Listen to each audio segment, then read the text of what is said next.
This was, you were coming down. And then suddenly there was this sense of the visual field splitting and something lying behind it. Yeah, it drew apart like a curtain. I never had exactly that. I remember I had a very anomalous DMT trip once. It was sort of like that.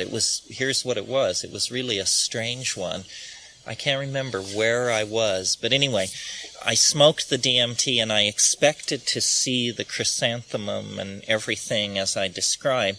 And instead, when I opened my eyes, or not when I opened my eyes, but when I broke through into the space, I seemed to see red flocked wallpaper in a fleur-de-lis on a wall of some sort. It looked like red flocked wallpaper.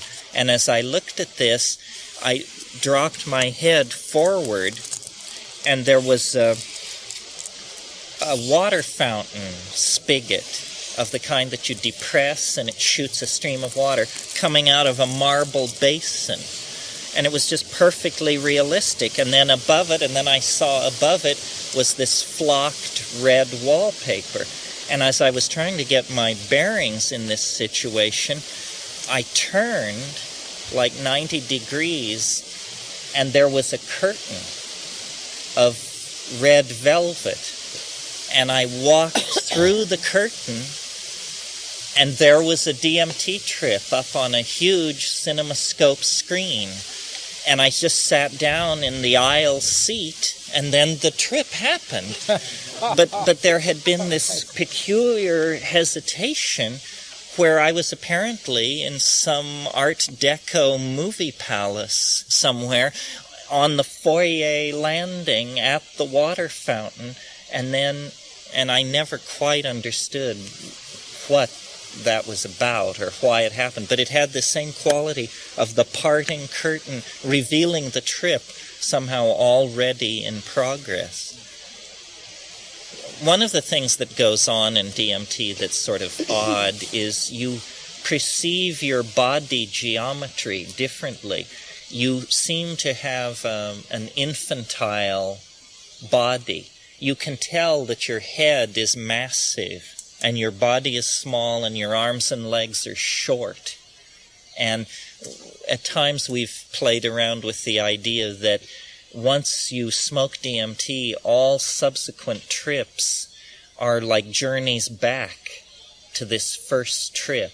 It's as though you open a nexus in time in your personality, and then every subsequent trip you just return to this open place. There's a very funny feeling about it that is something about the past, something about time. It's hard to put your finger on.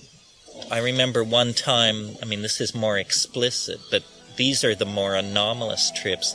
I remember once, must have been 25 years ago, a long time ago, I smoked DMT with these two women, both of which I had had a relationship with in the past. And I was living with one of them at the time, and we smoked the DMT together, and I opened my eyes at one point, and one of these women was just aging furiously. Her hair was turning white, her teeth were turning in her mouth, her skin was melting, and it was absolutely startling. And the other one was getting younger at an equal rate, going, 25, 21, 17, 16, 4, and it was like, it didn't feel like it was about my relationship to them or what I thought about A over B. It looked more profound than that. It looked like one of them was going forward in time and one of them was going backward in time, and it was right in front of me, and I didn't say anything. I was too shocked. I didn't know what in the world you could say. I just gaped at this spectacle, and then closed my eyes and went off into something else.